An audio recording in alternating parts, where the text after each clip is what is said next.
My fellow mathematicians, welcome to the study of complex mathematics. In this study, we want to look at how to find the solution of root of a complex function. Here you are given z cubic is equal to z cubic minus I is equal to 0. So to find the root here, we are going to have so we shall have the following. We shall have z cubic is equal to I, taking I the other side. Then we are going to make use of the fact that I is equal to exponential pi over 2. Exponential I pi over 2, meaning that z cubic is equal to exponential I pi over 2. This we are getting it from Euler's formula, which tells us that exponential I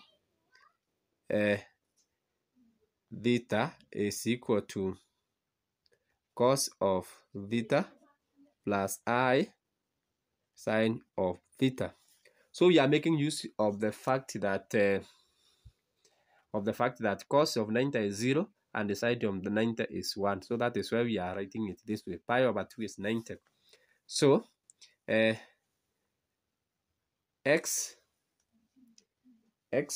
z cubic is equal to exponential I pi over 2 plus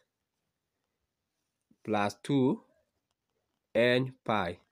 You close everything into, you put everything here into bracket, and in this case n can take values 0, 1, 2, etc. N can take all those possible values. Then z is equal to exponential I into bracket pi over 2 plus 2n pi. You divide everything by 2. Then the root here, the possible root are for n is equal to 0, n is equal to 1, n is equal to 2, etc. Add to n is equal to 3 because we have cubic. So we start for n is equal to 0. So for n is equal to 0, z will be equal to exponential I into bracket pi over 2 plus 0. This part is 0 divided by 3. This is 3 here. We are dividing by 3, which is equal to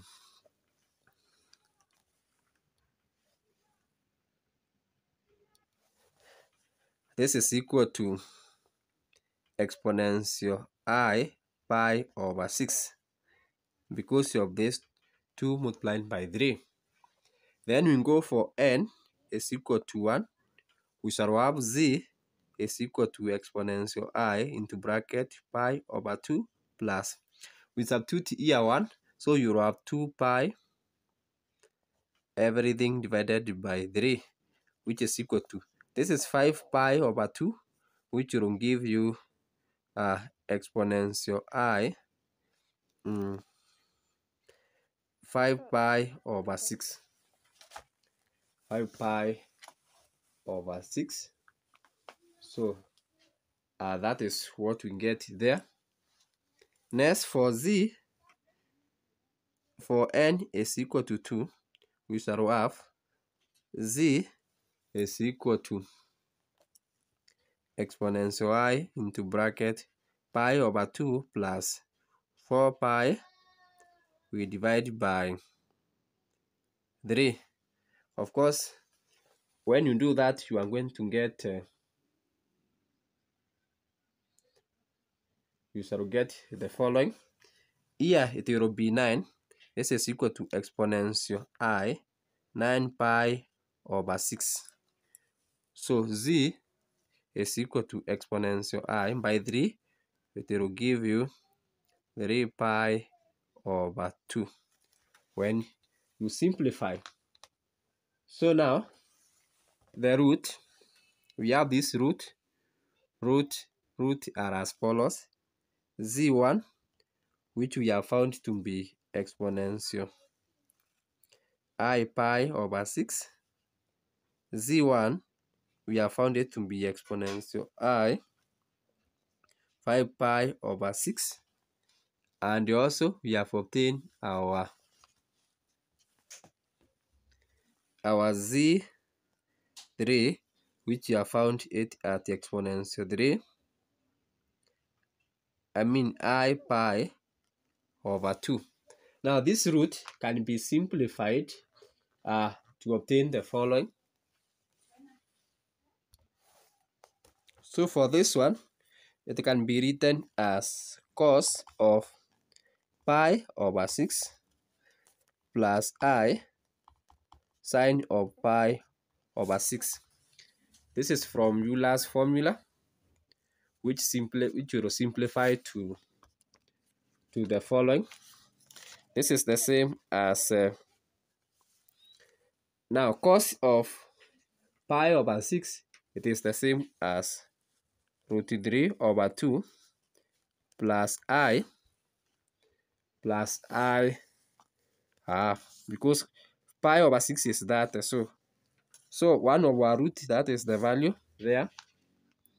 Then the other one for z2 is equal to exponential I 5 pi over 6.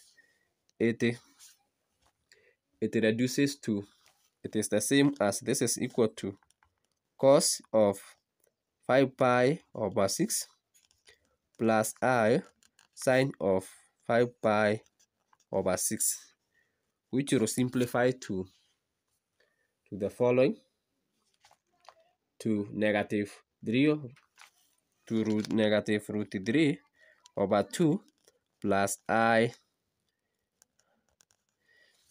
half. Because this one, it is in the second quadrant, whereby cos is negative. This is sine in the second quadrant is positive, so that is why we have this. Finally, for z3,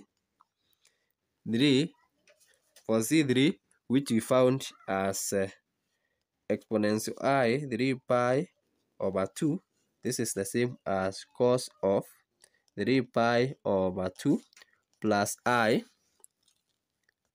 sine of 3 pi over 2 from Euler's formula, which simplify to the following. Now this part here will give you 0. This other part here will give you negative I, which is equal to negative I. This is equal to negative I, and that marks our presentation. Thanks so much for taking your time to study with me on how to find the root of a complex number. So bye-bye for now. See you in the next presentation as we keep on learning.